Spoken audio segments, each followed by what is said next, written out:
Hi, I'm Josh Evans, and this is my show. I'm a loving husband, a proud father, a mediocre guitarist, a fish taco lover, and I love to help organizations fix their cultures. That's right. So if you've ever been a disgruntled employee or you've ever had a disgruntled staff member, I'm here to help you fix it. So I help businesses build the right culture within their organizations to keep their employees engaged and their profits high. Hey, I'm Josh Evans, and welcome back to my podcast. I'm so excited to have you here. You know, I had some neat ideas today and what I wanted to work on, because sometimes I find myself doing stuff that's not actually valuable to my business or not actually moving me towards the goals that I want to achieve. And I lie to myself. I'll sit there and I'll be like, oh, I should probably do this. And it helps me feel busy, but it doesn't actually move me towards the things I need to achieve. I'm sure there's a lot of other people out there like this, but seriously, this happens to me, and it shouldn't, right? That I decide, and it's not wasting my time because it feels very valuable, but I end up doing these things I call slacktivities. It's a phenomenal word if you've never heard it before. What slacktivities are, right, as busy or vigorous action or movement that makes no progress but gives a false sense of self-satisfaction. Here it is in a sentence. They would have made more progress on the project if they hadn't been so focused on slacktivities. Okay, so it's a totally made-up word. I totally made that up, but it's a phenomenal word. So here's what I'm suggesting to you. You need to eliminate slacktivities from your daily routine. You need to eliminate slacktivities from your daily routine. Now, how do you spell it? I don't even know. Maybe slacktivities.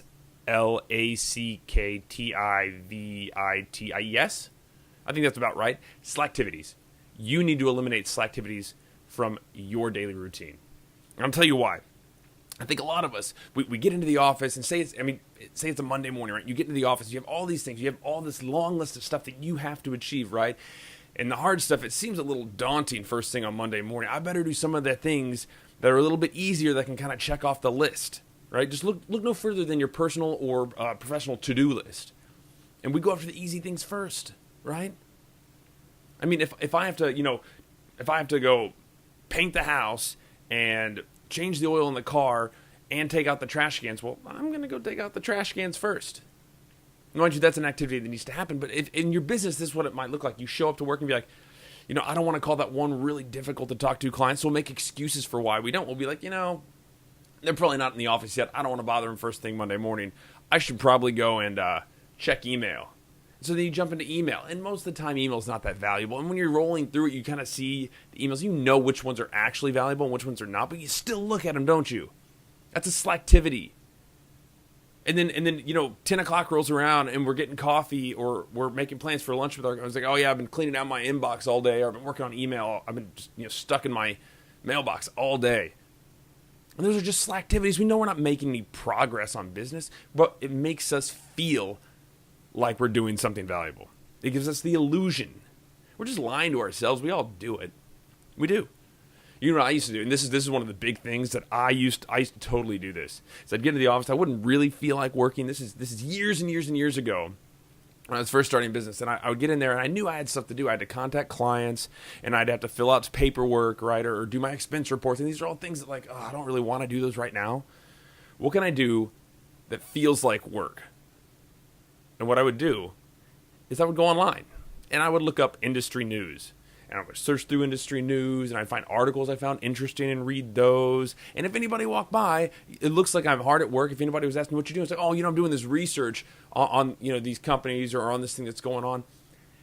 And it totally felt like I was actually working. But you know what? None of that information, none of the things that I was using my time for were actually productive. They were just slacktivities. They were slacktivities. In fact, when I was at that office, there was another guy that I worked with that he would always, print out a few things, or if he saw a couple of articles he liked, he would print those out. And then he would walk super friggin' quickly to the printer, grab them off, and then walk super friggin' quickly back. And I was like, dude, you're hauling ass through the office. What are you doing? You're going really, really fast. What are you doing? He was like, oh, dude, you don't know? I was like, no, what do I not know? This is my first job out of college. I don't know. And he goes, well, dude, if you walk fast and you get stuff off the printer, the boss sees it and he thinks that you're working really hard. And I was like, that is genius, but it's also a little stupid, right? Why not actually work hard? See, and the problem is that was a slacktivity. He felt like he was adding value by quickly walking to the printer and then quickly walking back past our boss's office, back to his office. It looked like he was busy. And that's the thing. It's the illusion of being busy. And we have to stop doing this. Because the problem is it doesn't just do that where you're just trying to put on a facade for your boss. It becomes a facade for you. Right? So Saturday, when I'm home with my family, I was like, I got this big list of stuff to do. Oh, you know what? I really should go return that one thing to Costco. Right? And all of a sudden, I've kind of pushed all my other responsibilities aside to go do some slacktivity. Something that doesn't really make a lot of progress. Not that you shouldn't return stuff to Costco. I'm not saying that, but we make excuses for ourselves. So it's not just in the office us trying to put on a facade for other people. We end up lying to ourselves about how much progress we're making or the things that we're doing. Just the other day, I was in my office and there's a couple of things I really needed to do, but I didn't feel like it. Right? I really needed to do these things, and I don't need to go on a list. But there's a few clients that I have to get in touch with soon. We're working on some projects, and I know that I need to be in touch with them. I know it. But I made up excuses like, I should probably clean off my desk. And so, because my desk isn't the cleanest thing in the world. So I start going through, I was like, and look at all these business cards. I should probably organize these business cards by how often we talk and which ones I'm actually currently working with, some potential clients, right? These are people that have followed up with me recently. And so I'm going through and I'm like stacking all these business cards, and they all end up back on the desk. And yeah, they'll look a little bit nicer, right? They're neat little stacks. Like, heck, here's a stack right here. Look, they're neat little stacks, right, of business cards of people's stuff that I do. But it wasn't actual progress, right? I'm not actually doing the stuff I need to do. It was a slacktivity. I was giving myself permission to not really work by doing something that felt busy. And I still have this smug sense of self-satisfaction at the end of the day where I'm like, oh, hey, at least I got all this done. I didn't have time for the other stuff, but, I stacked those business cards really well. It's ridiculous. It's ridiculous. Too many of us run into these things where we see it as a roadblock or it's going to be difficult to do, and we're like, you know what? Instead of focusing on what we really need to focus on, I'm going to put my attention towards something else. Something that may not be as productive, but I feel productive doing it. There's slacktivities. You have to eliminate slacktivities from your daily routine. You have to. It's essential.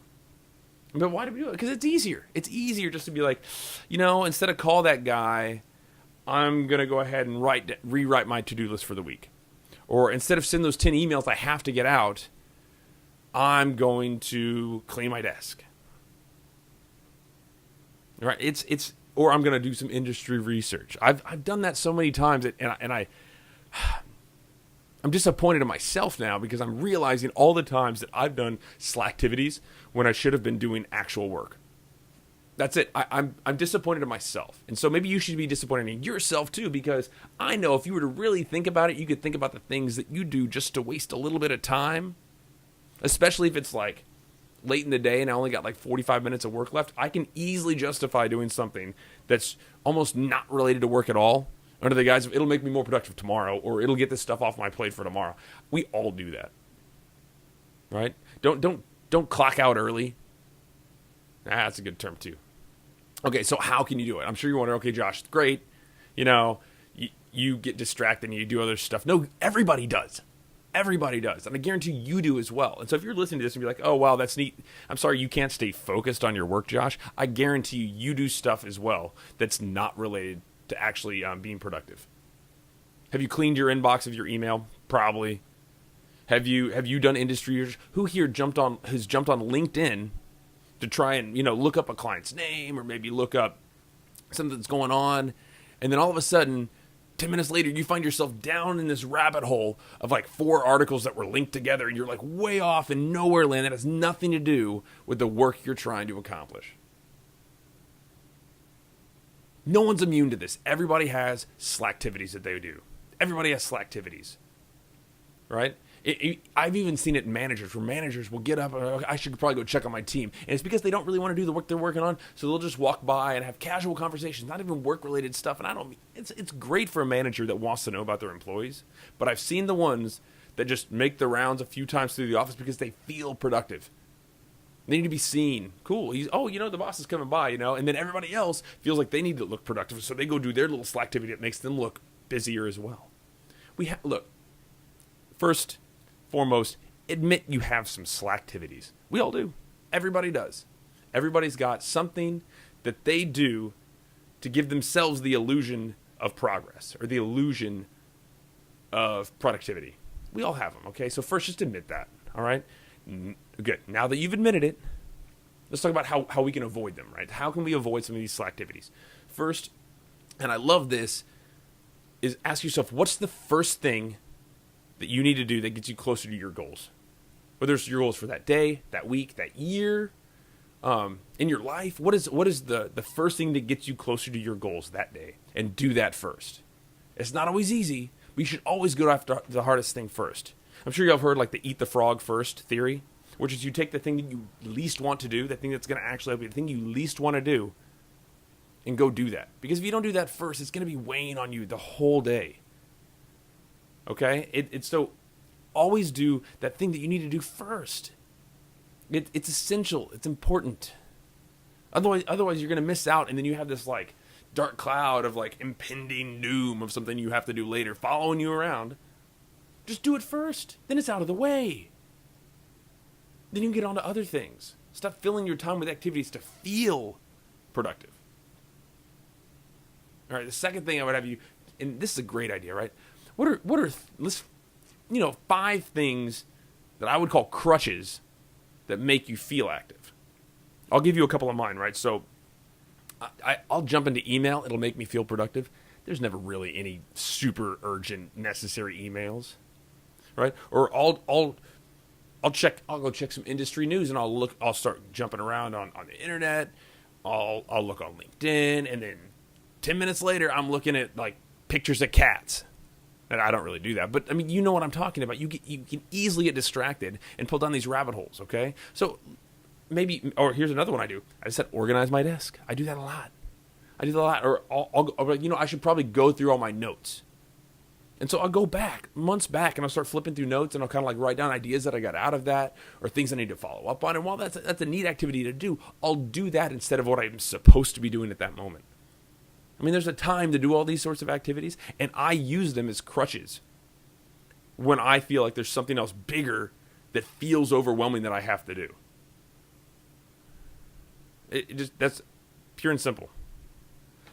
That's just write down 5 things that you use as crutches to make you feel active. What are 5 things, right? What are 5 things that you do that make you feel like you've made progress but doesn't actually make progress? Write those down. That's not your slacktivities list. Now you know the things that you need to avoid. Boom. You're welcome. And the third thing I'll have you do, if you're going to avoid these slacktivities, right, and kind of eliminate them from your life, is don't give yourself permission to avoid starting large projects. I think a lot of us do that. We give ourselves permission. You see this giant elephant that you want to eat. You're like, I don't even know where to start. I don't know where to start. So instead, I'm going to go over here and do a few other things. Check email. Or, leave a couple of voice messages. Check my social media. No. We need to stop giving ourselves permission to avoid these large projects. I remember about a year and a half ago, I knew I had to revamp my website. And it's a big undertaking. And once you start getting a website, you just kind of build it, and it gets out of control. I knew I was going to have to work with a couple of people to totally revamp my entire website, redo the entire thing, right? We had to do new pictures. We were moving our site name. We were doing all sorts of stuff. We were moving it from Enthusiastic You at the point to Joshua M. Evans, and we're doing it. We're going about this process, and I was just like, this is going to be huge. This is going to be overwhelming. I don't want to do this. I don't even know where to start. Because I don't have to change. Once you change one picture, you got to start changing all the pictures. And once you start changing the verbiage on one page, you have to change on all the pages. And once you start changing links and moving stuff and everything, there's a million moving parts, and it just felt overwhelming.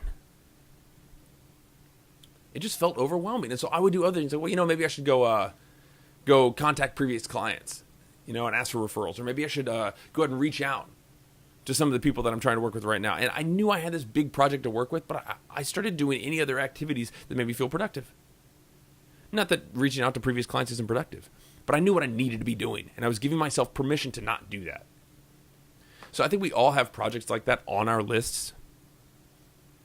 Right, even in my personal life, I had projects like this. Our gate to our fence was broken, right, at my house.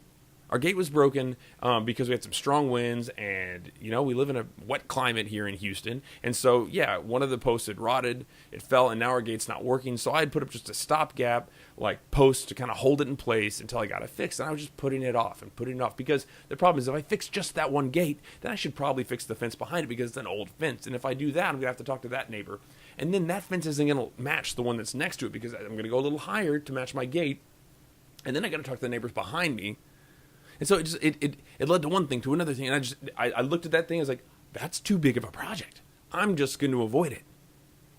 And so I do other little projects, right? Like restack the rocks next to my flower garden, or, expand my herb garden or something like that. I do little projects like that when this other thing is it's overwhelming. I have to make a lot of decisions, and we're going to do a lot of stuff. And eventually I ended up hiring somebody to come and do the whole thing. But when you look at these big projects, it's very easy to put them off, especially if you have other crutches or slacktivities that I can go, this is something I need to do anyway. I might as well just do this instead. So stop giving yourself permission to avoid starting large projects. And the saying, right? You got to eat an elephant. You got to do it bite by bite. Start with one bite, and then another, and then another. It's just taking the time to start it. You have to start. I'm thinking of several projects that I have to go start that I've been putting off. Even today, there's something I should be doing right now, but instead I'm going to shoot my podcast right now. I'm putting something else off to do this for you. I'm very disappointed in myself. I'm going to have to go back now and rethink this because now the podcast has become a crutch that I'm using to help me avoid something else. That's crazy, right? How meta is that? I kind of went into this weird logical loop there. But here, look. You need to eliminate slacktivities from your daily activities. You have to avoid these slacktivities. It's keeping us from being productive, and we're giving ourselves permission to feel productive, but not really make any progress, right? So there's three things to help you avoid those slacktivities. Here they are again, right? What's the one thing you have to get done? Do that first, right? Write down the 5 things. Maybe it's less than that. Maybe you just have 3 things that are crutches. Write down those things. Those are your slacktivities. Avoid those. And the last thing is, don't give yourself permission to avoid starting large projects. Take that first step, whatever it might be. Boom. There you have it. That's awesome. That's fantastic. I recently had a client. And so most of my clients, they're corporate clients. They bring me in. We work together to work on their company cultures. But occasionally I have an executive that will approach me to help them speak publicly. And they always want the quick fix. Josh, what's the quickest thing? I mean, I understand their time's very valuable, but when these executives bring me in, it's because they don't necessarily think that they can share the information, that they're afraid to speak publicly with their team. And so one of my clients, and I won't say their name because we have an NDA in place, but we were working together, and I was brought in, and we started discussing it. So what are some quick ways we can go ahead and get this wrapped up? I was like, look, there's no fast way to be comfortable speaking to large groups. You have to practice. And so they started practicing, and I was like, look, this is how many times I would suggest practicing. This is what I'd want you to practice. This is what I want you to work on and start thinking about so that we can make some progress. And then you can feel more comfortable when you're presenting to your board or when you're presenting to your employees or your shareholders. And so after about 2 weeks, I was like, okay, are you still practicing? Because I knew they had an event coming up. And they're like, well, I had a couple of other things come up and blah, blah, blah. I was like, well, how important is this event to you? Oh, it's very important. It's the biggest event for our employees this year. I was like, that's phenomenal. How important is you giving a good speech? Like, well, it's very important. I haven't really been able to focus on it because I've had a few other things. And once we started diving into it, they were avoiding it. They were literally avoiding just practicing speaking because they're afraid of the end game, right? Where they're in front of, several hundred of their employees and they're having to give a speech about not just, the company update, but where they're headed as an organization. And they were so petrified, right, and so scared of getting up there that they didn't even practice because they didn't even want to make progress towards that event where they were in front of their employees. But it's going to happen either way, right? They're going to have to speak in front of their employees soon. And they were just avoiding it and doing other things that weren't important. They really were. Well, I want to do a couple of site visits. I wanted to do it. It's like, well, hold on. did you have to do this? Well, no. I'd already done them, this month. I was like, were you just avoiding practicing speaking? Like, yes, I was. And so once you call people out on slacktivities, it helps them. She didn't even realize it. They didn't even realize that that's what they were doing.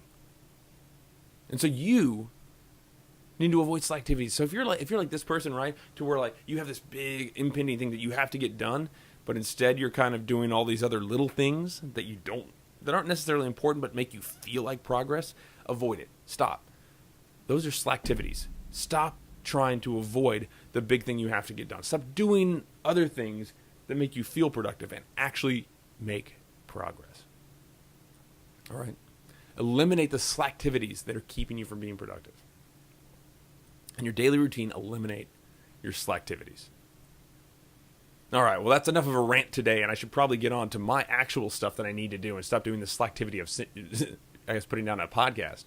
But look, I'm so thankful that you joined me here. And hey, if anybody out there ever wants to send me a question, or if anybody wants any help with their organization or help even public speaking, if you're at the executive level, I'm happy to help. Please reach out. You can get me on social media at EnthusiasticU, and I only check that occasionally. Or you can shoot me an email.